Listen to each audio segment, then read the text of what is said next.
Welcome to Highways and Hometowns, the podcast that takes you on a high-speed journey through resilient infrastructure, economic growth, and celebrates the beating heart of Texas, as well as hometowns throughout America.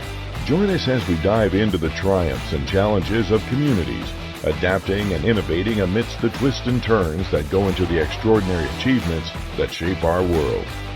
Get ready to build knowledge, lay some concrete foundations of success, and ride the waves of progress on one of the most engaging engineering podcasts in the Lone Star State.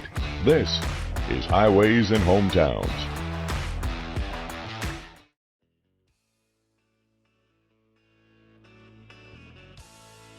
All right, welcome to another episode of the Highways and Hometowns podcast. We're live streaming from the APCA Pipe School 2024, and hence by the song, in Frisco, Texas. We got a special guest joining us right now from Utah. It's the city engineer for Ogden, Taylor Nielsen. Taylor, how you doing? I'm doing great. Thank you for having me here today. Awesome. Taylor's also going to be on the panel that I was discussing earlier. We're doing an open panel of DOT and city engineers. He's going to be on that panel here in about an hour, which, as I mentioned, if you like to check out that panel discussion, you can go to pipeschool.org and then follow the transportation forum, and you can see it live. It'll be good stuff. I thought before we did that panel, wanted to kind of warm them up a little bit. So tell us a little bit about yourself and what you do as a city engineer for City of Ogden. Oh, thank you. I am the city engineer for Ogden. I've been that actually only for the last month. Before that, I was the assistant city engineer in charge of all the capital projects, master planning, you name it, we were involved in it. So one of the unique opportunities that we've been able to do is we have a really old city with a lot of really old infrastructure. Right. We got to replace a whole lot of stuff all the time. So We're putting a lot of money into that. We got a lot of projects upcoming.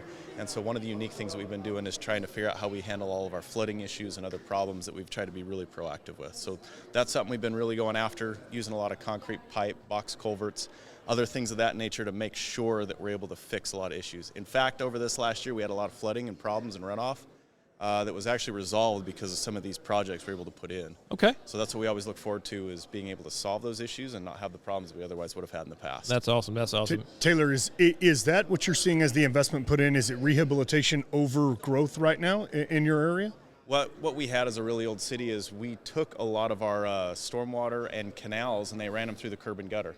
So we had to take and put those subsurface. Wow. So in order to do that, we weren't just upsizing and putting in pipe, we were putting in box culvert and running them through different channels, trying to get them back to where they should have been.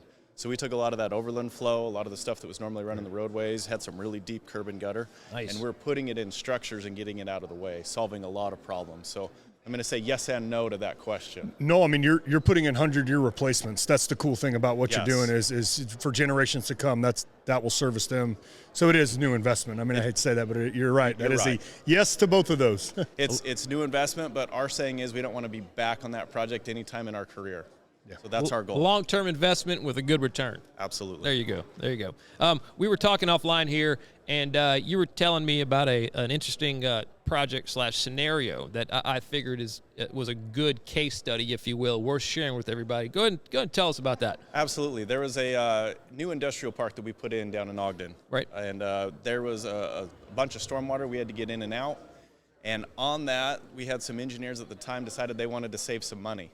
So we put in over 5,000 feet of storm drain line. It was 55 and 60-inch storm drain line. They put it in as corrugated metal. Right. Their savings was $50,000 to switch from concrete to corrugated metal. $50,000. Since we have put that in, they have had to go back and try to make some modifications on it, have lost the $50,000. In fact, we're in trying to fix some of those spots.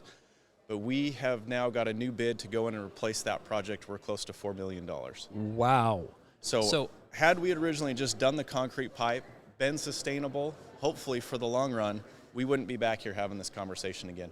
And that's kind of been the large reason why we make the decision the way we do on a lot of our projects going forward, is we don't want to be back. This project has caused us to come back. Right. That's a $50,000 savings ended up yielding a $4 million spendings. Taylor, this is the interesting intersection where we're at with this word sustainability, right? We get into this conversation a lot, and there is a life cycle facet to sustainability that we lose sight of so often, right? We like to talk about it in Texas about reinvestment, right? Being sustainable means reinvesting for future generations. Where we do that and how we do that is we can discuss. But talk to us a little bit about that word sustainability and how its longevity, what its longevity means to you guys. Yeah, I think the biggest thing, so I'm an engineer. My favorite thing to do is to go out and build stuff and try and show it to my kids.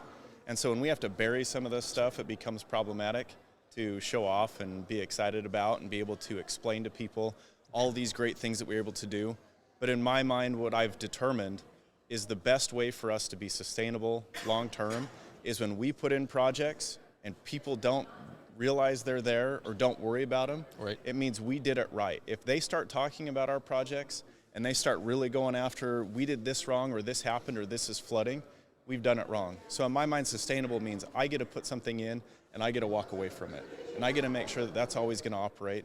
I'm not going to have any problems with it. That's not pending maintenance or anything else that has to happen anyway.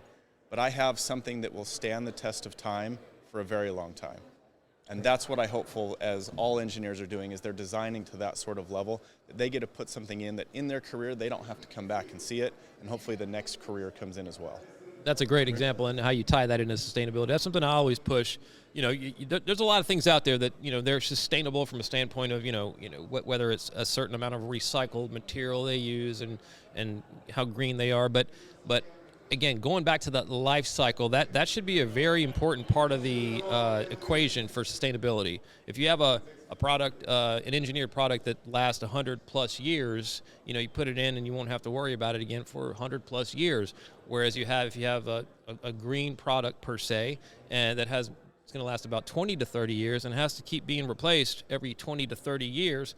Over that 20 to 30 years, that's additional production, fuel cost to ship, construction costs. I mean, so that from a standpoint of sustainability, that sustainability variable kind of gets killed from it being a green product. So that design life is a huge variable part of the equation, if you ask me. We talk about it as well, and then Taylor, I want to open it up to you, but when we talk about every time you say the word replacement, the public thinks delay, time delay, construction delay, traffic delay. That's what that really means in terms of how we impact the public, right? Is every time we replace something, it is a inconvenience to our traveling public in most cases.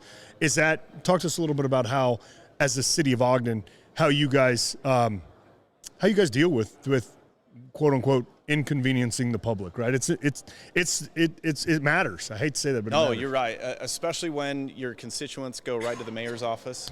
We always have a mayor that loves to be people first, and that's how it should be. That's what Exactly. we do. Is we work for them, and we need to make sure that everything that we're doing and putting in place is to serve that public. So we've looked at it as our best way to serve that public is we make sure we have a master plan, a list, everything ready to go, and that when we are going to come in and yeah, it may be an inconvenience for a little bit, but we always tell people this is a whole lot better than us having a lot of water end up at the front of your house or in your basement. Right. So the way that we've been able to do that also is we've had some good people that have come out, and we've had a lot of people get interested in construction. So as neighborhoods and groups are coming out, we'll do open houses. We'll invite people to come out and see what's going on. See the boxes as they're going in. Come see the pipes as they're getting laid.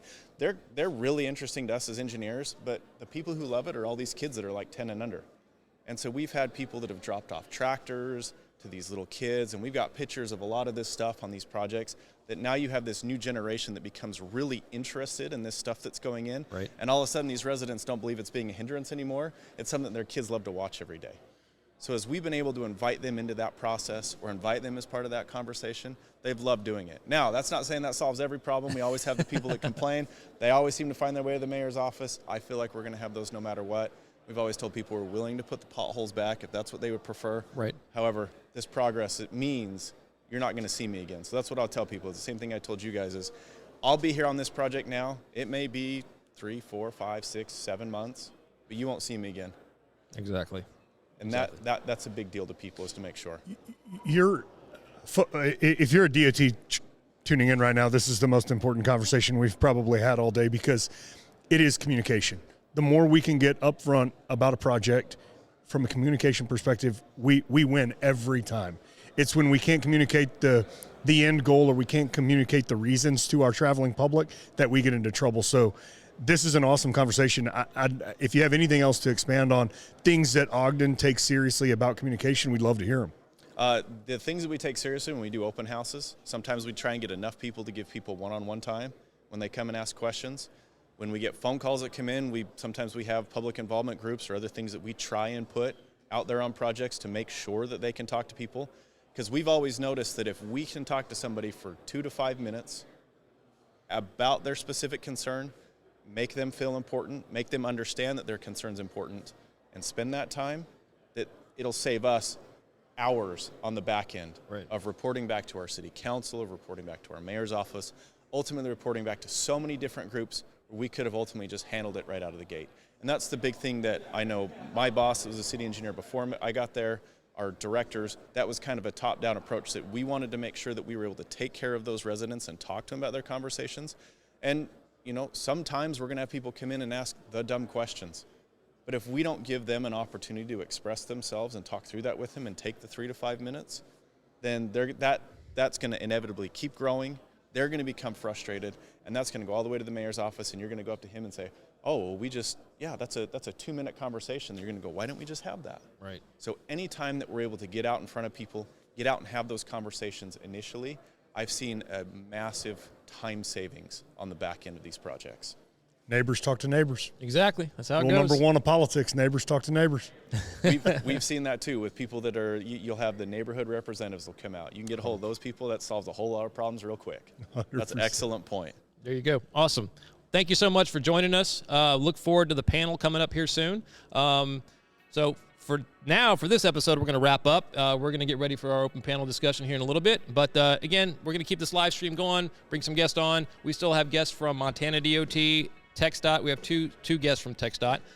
So by all means, if anybody has any questions either they'd like us to ask the DOT officials or anybody, you can feel free to comment right now the questions, and we'll get your questions answered. In the meanwhile, I'm Steve Noah-Forson, Patrick Charlton. See you next time. Thanks. See you next time. We're live feeding. We're going to see you the whole time.